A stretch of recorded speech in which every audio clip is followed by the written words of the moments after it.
Hello everyone, welcome to Forever Rugby on Forever Sport. And the Stormers have just beaten Clermont 30 points to 16. They will progress in the European Champions Cup. And Clermont, who very much sent aside, sort of demonstrated the fact that they really are only focusing on the top 14, will bow out of the competition, which is kind of, I suppose, not really necessarily what they wanted, but they sort of consigned themselves to the fact that they were focusing on competition. Well, that wasn't always smooth sailing for the Stormers, who eventually won very easily, but made things quite difficult for themselves during the process, despite scoring 4 tries in the end. But yeah, before we sort of break it down, please do smash like on the video. Please do subscribe to the channel as well. And yeah, if you look at the game, early penalties from Clermont in the 14th and 26th minute before Kate Volta eventually found his radar. He missed one in the earliest stages of the game, but eventually managed to find his 3-pointer in the 37th minute. So at half-time, 6 points to 3 in favour of the visitors. It was weird because the Stormers had all the possession, all the territory, literally 75-70% of both, and yet were not converting any of this dominance into points. That changed very quickly, though, in the second half. Jean-Luc Duplessis was introduced, and very quickly we saw Johnny Duplessis, Evan Lewis, and Herschel Yankees come on in the park, and they all made a difference. Evan Lewis came on, and 47th minute, with a fantastic maul, a good leg drive goes over Johnny Duplessis, adding the extras. Herschel Yankees then going over just 4 minutes later. Brilliant effort from him, really good effort from Simon Hartzenberg as well, getting around his wing, down some very narrow side, and then getting away to Herschel Yankees, very good finish. Then Dan Duplessis bursting through the middle, grabbing a try of his own. Johnny Duplessis adding the extras before Simon Hartzenberg decided to give a bit of a freebie to Baptiste Delgy as he kind of threw a very wayward pass, very 50-50 lofted pass that Delgy jumped on and ran the length of the field.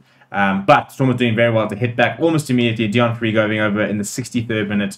And that, as I say, was that. A yellow card, I think, to Anthony Valero, which sort of changed everything. Stormers scored 3 tries during the time that he was in the bin. So, I mean, that was very much the turning point of the game. But if you look at some of the stats, you know, it kind of reads very much of the Stormers' dominance. And if you look at the stats, in the end, 53% possession. They dropped quite a lot in the second half. But 4 tries to the 1. They carried almost double. They made more than double meters. Beating 22 defenders compared to 16. 7 clean breaks to 2. 15 offloads, conceding fewer turnovers. If you look at defensively, Clermont missing 24 of 126 tackles. Stormers missing 16 of 82, which isn't great.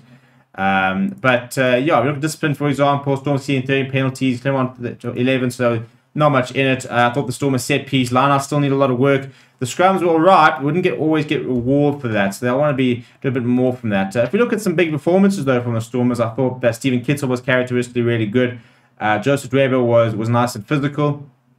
I thought that Dion Ferreira looked very good. Stuart Armani was pretty industrious. Dan Duplessis is looking really good at the moment, and playing some really nice rugby. Really good to see him playing with a lot of confidence.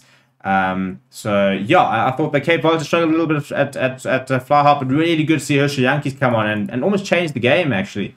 It was much more the Herschel Yankees we've seen of old, and long may that continue, because we want Herschel playing good rugby. We want Herschel as part of our World Cup squad plans, because if we can get him back to being the sort of the form that he was in the last World Cup, then he's good enough to be in any team in the world. So let's see him getting back to that state. I thought Evan Lewis looked very with it, looked on the pace. Ben Jason Dixon made a nice difference off the bench.